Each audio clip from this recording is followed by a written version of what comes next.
ஆண்டவருக்குள் பிரியமான சகோதர சகோதரிகளே, பட்டுக்கோட்டை வீரக்குறிச்சி புனித அந்தோணியார் திருத்தலத்திற்காக இன்றைய நாளினுடைய இறை சிந்தனையோடு உங்களை சந்திப்பதில் பெரும் மகிழ்ச்சி அடைகிறோம்.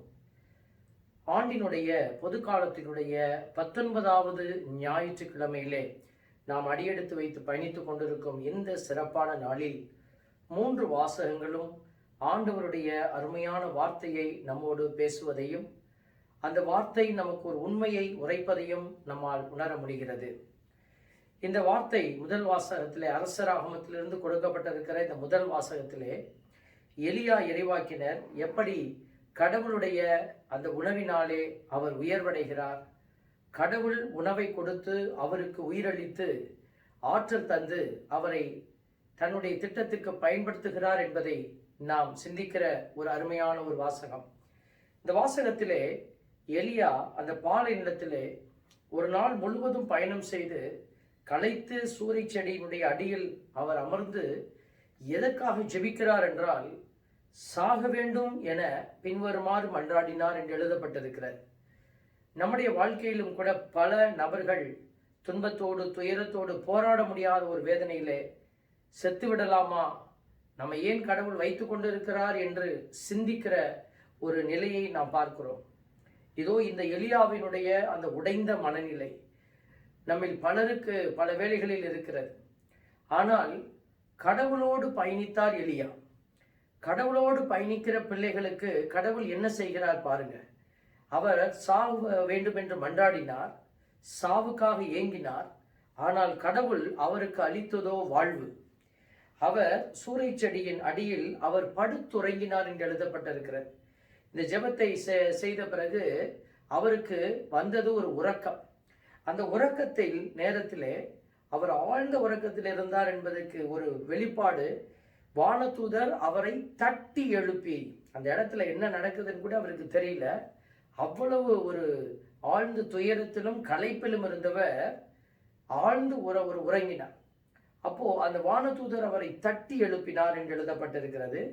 எழுந்து சாப்பிடு என்று அங்கே ஒரு கண் விழித்து பார்க்கையிலே ஒரு சுட்ட ஒரு அப்பமும் ஒரு குவளையில் தண்ணீரும் வைக்கப்பட்டிருந்தது. அன்புக்குரியவர்களே, கடவுள் பலருக்கு இப்படிப்பட்ட ஆசீர்வாதத்தை கொடுத்து கொண்டே இருக்கிறார். நம்ம நினைப்பது போல மிகப்பெரிய பொருளையோ பொன்னையோ அவர் அந்த இடத்துல கொடுத்து விடவில்லை. அவருக்கு அந்த நேரம் என்ன தேவையோ அதை கொடுத்தார். அதை கொடுத்து அவரை பலப்படுத்துகிறார். அதற்கு பிறகு மீண்டும் அவருடைய உடலுக்கு அந்த பலன் பத்தாது, அது போதாது என்ற பொழுது மீண்டும் கடவுள் என்ன செய்கிறார், அந்த நபருக்கு மீண்டும் உறக்கத்தை வைத்து அவர் உறங்கிய பிறகு அவரை தட்டி எழுப்பி அவருக்கு மீண்டும் உணவளித்து அவரை பலப்படுத்தி அவரை செயலாற்ற தூண்டுகிறார். நீ நீண்ட பயணம் செய்ய வேண்டும் என்றார். நீ இதை சாப்பிட வேண்டும், ஏனென்றால் நீண்ட பயணம் செய்ய வேண்டும். அப்பொழுது அவர் எழுந்து உண்டு கடவுளுடைய திட்டப்படி அவர் வலிமை அடைந்தவராக, அந்த உணவினால் வலிமை அடைந்தவராக 40 பகலும் 40 இரவும் நடந்து ஓரேபு என்ற கடவுளின் மலையை அடைந்தார் என்று எழுதப்பட்டிருக்கிறது. என் அன்பு தேவ பிள்ளைகளே, இந்த எலியாவினுடைய அந்த வாழ்க்கை சூழலை நாம் சற்று நம்மோடு ஒப்பிட்டு பார்க்கிற பொழுது நம்முடைய வாழ்விலும் அநேக விதமான துன்பங்கள், துயரங்கள், வேதனைகள், வலிகள், களைத்து போன அந்த நிலைகள் எல்லாம் இருந்திருக்கலாம். ஆனால் ஆண்டவரை சார்ந்து வாழ்கிற பிள்ளைகளுக்கு ஆண்டவர் ஏதோ ஒரு விதத்தில் அவர்களை பலப்படுத்துகிறவராக இருக்கிறார். பலரை நம்ம பார்க்கிறோம். பலர் இந்த மாதிரி இக்கட்டான சூழல் வருகிற பொழுது அவர்கள் தங்களையே மாய்த்து கொள்கிறார்கள், அல்லது வேறு விதமான நிலைகளில் தங்களுடைய உயிரை அவர்கள் இழந்து போகிறார்கள்.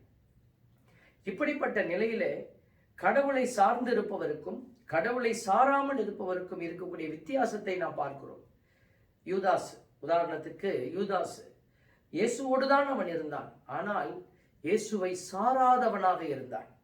ஆகவே தான் அந்த ஒரு இக்கட்டான சூழலை எதிர்கொள்ள முடியாதவனாக அவன் தன்னையே அவன் மாய்த்து கொண்டான் என்று வேதத்திலே வாசிக்கிறோம். ஆக இந்த முதல் வாசகத்தினுடைய சாராம்சத்தை பார்க்கிற பொழுது கடவுள் பலன் கொடுக்கிறவராக இருக்கிறார், கடவுள் ஆறுதல் அளிக்கிறவராக இருக்கிறார், கடவுள் திட்டங்களை கொடுப்பவர் மட்டுமல்ல, அந்த திட்டத்தின்படியாக செயல்பட உங்களுக்கு ஆற்றலும் பலனும் கொடுக்கிறவராக இருக்கிறார். ஆக அதை எப்படி செய்கிறார்? அங்கே ஒரு அடையாளமான அடையாளம் வருகிறது. அதுதான் அந்த உணவு, அந்த அப்பம் என்கிற உணவு, இந்த நீர் என்கிற ஒரு உணவின் அடையாளம். அதை தொடர்ந்து நற்செய்திக்குள்ளே நம்ம போகிற போது யோவான் நற்செய்தி 6வது அதிகாரத்திலே 41 எடுக்கப்பட்ட வாசகம். அங்கே யூதர்களுக்கும் இயேசுவுக்கும் ஒரு தர்க்கம், ஒரு விதமான குழப்பமான நிலை. இயேசு ஆண்டவர் விண்ணகத்திலிருந்து இறங்கி வந்த உணவு நானே என்று கூறியதால் அவர்கள் மத்தியிலே ஒரு சலசலப்பு, ஏற்றுக்கொள்ள முடியாத நிலையில் ஒரு முணுமுணுப்பு.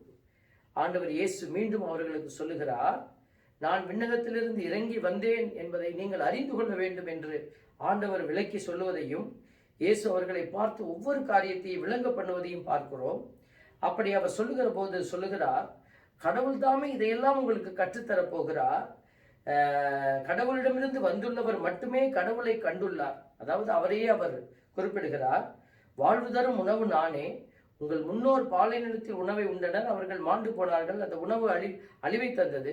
ஆனால் நான் கொடுக்கிற உணவை உண்பவர்கள் அழிய போவதில்லை. விண்ணகத்திலிருந்து இறங்கி வந்த வாழ்வு தரும் உணவு நானே. இந்த உணவை எவராவது உண்டால் அவர் என்றுமே வாழ்வார். எனது சதையை உணவாக கொடுக்கிறேன், அதை உலகு வாழ்வதற்காகவே கொடுக்கிறேன் என்று மிக தெளிவாக இயேசு சுவாமி அவருடைய உணவை குறித்தும் அவர் கொடுக்கிற ஆற்றலான அந்த கிருபையை குறித்தும் சொல்வதை நாம் பார்க்கிறோம். அப்படி என்றால் இயேசு ஆண்டவர் எனது சதையை உணவாக கொடுக்கிறேன் என்கிற வார்த்தையினுடைய ஆழம், அதை உலகில் வாழ்வதற்காகவே கொடுக்கிறேன் என்கிற அடையாளம், கடவுளுடைய அந்த உடல் நமக்கு உணவாகிறது. அதைத்தான் நம்ம நற்கருணை என்கிற அடையாளத்திலே நாம் வைத்து பார்க்கிறோம். அது வெறும் அடையாளமாக மட்டுமல்ல, அது நமக்கு உண்மையிலும் உண்மையாகவே மாறி போயிருக்கிறது. ஆகவே தான் அந்த நற்கருணையை பற்றி திருவை நமக்கு உரைக்கிற பொழுது கிறிஸ்தவ வாழ்வினுடைய ஊற்றும் உச்சமுமாய் இருக்கிறது என்று சொல்லுகிறது. கிறிஸ்தவ வாழ்விலே இந்த நற்கருணை என்பது ஒவ்வொரு மனிதனுக்கும் ஒரு ஆழமான அடையாளமாக இருக்கிறது என்பதை உணர்த்துகிற வாசகங்கள். ஆகவே இந்த உணவு என்ன தருகிறது? உணவு எதற்காக கொடுக்கப்படுகிறது? அன்று எலியாவுக்கு அந்த உணவு அவர் நடந்து செல்வதற்கு பலன் கொடுக்கிற, அல்லது கடவுளுடைய திட்டத்தை எடுத்து செல்வதற்கு பலன் கொடுக்கிற ஆற்றலாக இருந்தது. ஆனால் இங்கே நற்கருணை என்கிற இந்த உணவு இயேசு ஆண்டவர் தன்னையே உணவாக கொடுத்தார் என்கிற அடையாளத்தினுடைய தற்போதைய திரு அவையினுடைய வெளிப்பாடுதான் நற்கருணை. இதை பலர் ஏற்றுக்கொள்ளாமல் இருப்பது நமக்கு தெரியும். கிறிஸ்தவர்கள், கத்தோலிக்க கிறிஸ்தவர்களாகிய நமக்கு இது கடவுளுடைய அடையாளம் மட்டுமல்ல, அது அவருடைய திருவுடல் என்று நாம் நம்புகிறோம். ஏனென்றால் எனது சதையை உண்டு என்று கடவுள் சொன்ன அந்த வார்த்தை வெறும் அடையாளமாக இருக்க முடியாது, கண்டிப்பாக அதை கடந்த ஒரு அற்புதமாக இருக்க வேண்டும். இதை திருவை சரியாக புரிந்து கொண்டு இருப்பதனாலே தான் அந்த உணவின் அடையாளத்திலே அந்த நிறைவை காண நாம் முயற்சிக்கிறோம். என் அன்பு தேவ பிள்ளைகளே, இந்த நற்கருணை என்கிற உணவு எதற்காக நமக்கு கொடுக்கப்படுகிறது? இது வெறும் அடையாளமாகவா? ஞாயிற்றுக்கிழமை திருப்பலிக்கு போய் நற்கருணை உட்கொள்வது என்பது வெறும் கிறிஸ்தவரின் அடையாளமாக மட்டுமே இருக்க முடியுமா என்றால் அப்படி இல்லை. அந்த அடையாளம் சொல்லுகிற அந்த நற்கருணை என்கிற அந்த வல்லமை சொல்லுகிற செய்தி, நீங்கள் ஆண்டவரோடு இணைந்து அவர் தரும் வலிமையாலும் ஆற்றலாலும் வலுவூட்ட பெறுங்கள். எபேசியர் 6:10 சொல்லுகிறது. அப்ப கடவுள் கொடுக்கிற அந்த வலிமை என்பது எங்கே இருக்கிறது? அன்று அந்த வானதூதர் கொடுத்த அப்பத்திலும் அந்த தண்ணீரிலும் ஒரு வலிமை இருந்தது. ஆனால் இந்த நற்கருணை என்கிற ஆற்றலிலே வலிமை எதற்காக, அந்த ஆற்றல் எதற்காக அருளப்படுகிறது என்பதை இந்த எபேசியர் 6:11 சொல்லுகிறது. இப்படி நம்ம அவருடைய வலிமையால் ஊட்டம் பெற்றோம் என்று சொன்னால், வலுவூட்ட பெற்றோம் என்று சொன்னால், அழகையின் ஏமாற்று வழிகளை எதிர்த்து நிற்கும். பார்த்தீங்களா, இன்னைக்கு உலகம் அழகையினுடைய தந்திரங்களாலே சூழ்ந்து கிடக்கிறது. இந்த அழகையின் ஏமாற்று வழிகளை எதிர்த்து நிற்கும் வலிமை பெறும்படி கடவுள் அருளும் எல்லா படைக்கலன்களையும் அணிந்து கொள்ளுங்கள். அந்த முதல் படைக்கலன் எது என்று சொன்னால், கடவுள் வாக்களித்த அந்த நற்கருணையினுடைய ஆசீர்வாத வல்லமை, அந்த நற்கருணையினுடைய அபிஷேக வல்லமை. இந்த வல்லமையைத்தான் கடவுள் நமக்கு கொடுத்து நாம் மனிதர்களோடு மட்டும் போராட போவதில்லை. எபேசியர் 6:12 சொல்கிறது, ஆட்சி புரிவோர், அதிகாரம் செலுத்துவோர், இருள் நிறைந்த உலகின் மீது ஆற்றல் உடையோர், வான்வெளியில் உள்ள தீ ஆவிகள் ஆகியவற்றோடும் போராடுகிறோம். அப்ப நம்ம போராட்டம் என்பது ஏதோ ஒன் டு ஒன் என்று சொல்லக்கூடிய அந்த மனிதர்களோட மட்டுமான போராட்டம் இல்லை. இப்ப எல்லோரோடும் போராடுவதற்கு நமக்கு தேவையான ஆற்றல் என்னவென்றால் இந்த நற்கருணை. ஆகவே தான் இந்த நற்கருணையை நாம் உடலிலே வாங்குவதோடு மட்டும் இல்லாது உள்ளத்திலேயும் வாங்கி கடவுளுக்கு உகந்த சான்று பகர்கிற சாட்சிகளாக விளங்க வேண்டும் என்று ஆண்டவர் நமக்கு உரைக்கிறார். இந்த 2வது வாசகத்திலே பவுலடியாருடைய அந்த வார்த்தைகள் எபேசியருக்கு எழுதப்பட்ட அந்த திருமுகத்திலே 4வது அதிகாரத்திலிருந்து நமக்கு சொல்லப்பட்டிருக்கிறது. கடவுளின் தூயாவியாருக்கு துயரம் வருவிக்காதீர்கள். மனக்கசப்பு, சீற்றம், சினம், கூச்சல், பழிச்சொல் எல்லாவற்றையும் தீமை அனைத்தையும் உங்களை விட்டு நீக்குங்கள். ஒருவருக்கொருவர் நன்மை செய்து பரிவு காட்டுங்கள். கடவுள் உங்களை கிறிஸ்து வழியாக மன்னித்தது போல நீங்களும் ஒருவரை ஒருவர் மன்னியுங்கள். நீங்கள் கடவுளின் அன்பார்ந்த பிள்ளைகளாய் அவரை போல் ஆகுங்கள். பாருங்க, நம்மை கடவுளை போல மாற்றுவதற்காகத்தான் இந்த உணவு நமக்கு அருளப்பட்டிருக்கிறது. ஆகவே இந்த நற்கருணை என்கிற உணவை உட்கொள்ளுகிற பிள்ளைகளாய் இருக்கிற நாம் இந்த அடையாளங்கள் மனக்கசப்பு, சீற்றம், சினம், கூச்சல், பழிச்சொல் இது எல்லாம் தவிர்த்து விட்டு இயேசுவை போல மாறி, இயேசு எப்படி இந்த தரணிக்கு உங்களுக்கும் எனக்கும் தன் உயிரை கொடுத்தாரோ அதே போல நாமும் கடவுளுடைய நல்ல சாட்சிகளாக மாற இந்த நாளில் முயற்சி செய்வோம் என்கிற உறுதி எடுக்க வேண்டும். அந்த முயற்சியை நோக்கி பயணிக்க வேண்டும். கண்டிப்பாக இந்த நற்கருணை ஆண்டவர் வெறும் உடலில் பலனளிக்கிற வலிமை ஊட்டுகிறவர் அல்ல, ஆத்மாவில் வலிமை கூட்டுகிறவர். உங்களுடைய அந்த பயணத்தை நிறைவாய் ஆசீர்வதிப்பார். இந்த ஆசீர்வாதத்தை பெற்றுக்கொள்ள நாமும் கடவுளுடைய இரக்கம் நிறைந்த கரங்களுக்குள் நம்மை ஒப்பு கொடுத்து பயணிப்போம். ஒரு சிறிய ஜெபத்தை உங்களுக்காக ஜெபிக்கிறோம்.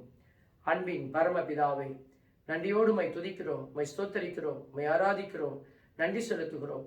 உம்முடைய வாழ்க்கையினுடைய பேர் ஆதரவுக்கு நன்றி செலுத்தும் இந்த வேளையிலே, நீர் கொடுத்திருக்கிற ஆசீர்வாதங்களுக்காக நன்றி செலுத்தும் இந்த வேளையிலே ஆண்டவரை, நாங்கள் வெறும் மனிதர்களாக மட்டும் வாழ்ந்து விடாமல் ஆண்டவரை போல மாறக்கூடிய ஆற்றலை எங்களுக்கு தர நீர் அளிக்கிற நற்கருணை என்கிற உணவின் வழியாக ஆற்றல் பெறுவோமாக. உம்முடைய பேரிரக்கம் எங்களை காத்து வழிநடத்துவதாக. உம்முடைய இரக்கத்திலே நாங்கள் நிறைந்த ஆசீர்வாதத்தோடு பயணிக்க நீரே இந்த நற்கருணையினுடைய ஆழமான அந்த நம்பிக்கையை எங்களுக்குள் வைத்து எங்களை வழிநடத்தும். இயேசுவின் கரங்களுக்குள் எங்களை ஒப்பு கொடுத்து ஜெபிக்கிறோம்.